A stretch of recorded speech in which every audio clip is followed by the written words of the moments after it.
आधा बारिश, आधा सूखा, एक जादुई गांव की कहानी। बहुत समय पहले की बात है। पहाड़ों और नदियों के बीच बसा एक अद्भुत गांव था, अर्धपुर। इस गांव की सबसे अनोखी बात यह थी कि इसका आधा हिस्सा हमेशा बारिश से तर रहता था, जबकि दूसरा आधा हमेशा सूखा पड़ा रहता। इस अजीबोगरीब प्राकृतिक संतुलन के कारण लोग इसे जादुई गांव कहते थे। लेकिन किसी को नहीं पता था कि यह रहस्य क्यों और कैसे बना। गांव का विभाजन। अर्धपुर गांव के बीचों बीच एक पुराना पीपल का पेड़ खड़ा था। इसी पेड़ के एक ओर का हिस्सा नीरगांव कहलाता था, जहां हर वक्त बारिश होती रहती। यहाँ के खेत हरे भरे थे, मछलियां तालाबों में किलोल करती और लोग छतरियों के बिना बाहर निकल भी नहीं सकते थे। दूसरी ओर था सूखा गांव, जहां बारिश की एक बूंद तक नहीं गिरती थी। वहां की मिट्टी फटी हुई थी, कुएं सूखे पड़े थे और लोग हर समय पानी के संकट से जूझते रहते थे। नीरगांव के लोग अति संपन्न थे। उनके पास हर तरह की फसलें होती, उनके घर मजबूत होते और कोई भी अकाल का नाम तक नहीं जानता था। दूसरी ओर सूखा गांव के लोग हर दिन पानी के लिए संघर्ष करते। वे दूर दूर तक कुएं खोदते, लेकिन पानी का कोई नामो निशान नहीं होता। रहस्यमय मंदिर और प्राचीन कथा।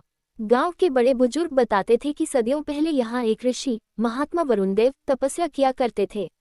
उन्होंने गांव वालों को एक रहस्य की जानकारी दी थी। यदि गांव के लोग प्रेम और समानता से रहेंगे तो गांव पर खुशहाली बनी रहेगी। लेकिन अगर लोग स्वार्थी बन गए तो गांव दो हिस्सों में बंट जाएगा। एक हिस्सा हमेशा भीगा रहेगा और दूसरा हमेशा सूखा रहेगा। समय बीता और गांव वालों ने आपस में भेदभाव करना शुरू कर दिया। अमीरों ने गरीबों को नीचा दिखाना शुरू कर दिया। नीर गांव के लोग खुद को श्रेष्ठ समझने लगे और सूखा गांव वालों की मदद करना बंद कर दिया। यही वह घड़ी थी जब गांव दो हिस्सों में बंट गया और महात्मा वरुणदेव का शाप सच हो गया। एक नई आशा, छोटा बालक अर्जुन। गांव में एक लड़का था, अर्जुन।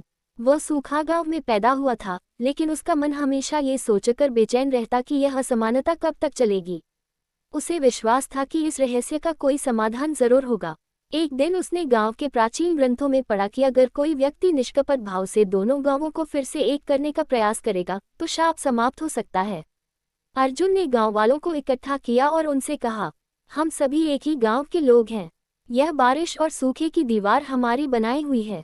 अगर हम फिर से एक हो जाएं, तो ये जादू भी टूट सकता है। नीरगांव के लोग उसकी बातों को मजाक समझते थे, लेकिन सूखा गांव के लोगों ने उसमें आशा की किरण देखी।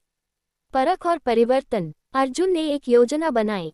उसने नीरगांव के लोगों को चुनौती दी कि वे एक दिन सूखा गांव में बिताएं और देखें कि बिना पानी के जीवन कैसा होता है।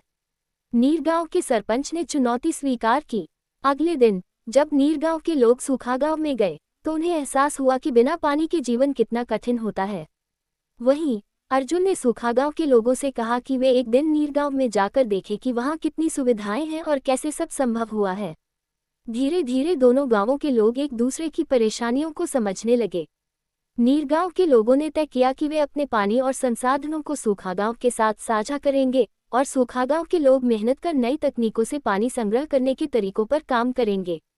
शाप का अंत। जैसे ही दोनों गांवों के लोगों ने एक दूसरे के प्रति प्रेम और सहयोग दिखाना शुरू किया, अचानक गांव के बीचों बीच स्थित पीपल का पेड़ सुनहरे प्रकाश से चमक उठा। एक गड़गड़ाहट के साथ पूरा गांव हिल गया और अगले ही क्षण कुछ अद्भुत हुआ। गांव के दोनों हिस्सों में एक समान बारिश होने लगी। गांव वालों ने आकाश की ओर देखा और ऐसा लगा जैसे महात्मा वरुणदेव की आत्मा मुस्कुरा रही हो। उनका शाप टूट चुका था। नया अर्धपुर संपन्न और एकजुट। अब अर्धपुर में कोई विभाजन नहीं था। गांव के लोग मिलजुल कर रहने लगे। नीरगांव और सूखा गांव के नाम मिट गए। पानी की बचत और उचित वितरण की व्यवस्था की गई। खेती उन्नत हुई, हर घर में खुशहाली आई। अर्जुन को गांव का नायक माना गया और उसकी सिखाई सीखें हर पीढ़ी तक पहुंचाई जाने लगी। अब वह गांव सिर्फ जादू ही नहीं, बल्कि प्रेम और एकता का प्रतीक भी बन चुका था। कहानी अच्छी लगे तो प्लीज़ वीडियो को लाइक, शेयर और सब्सक्राइब जरूर कीजिएगा। वीडियो देखने के लिए बहुत बहुत धन्यवाद आप लोगों को।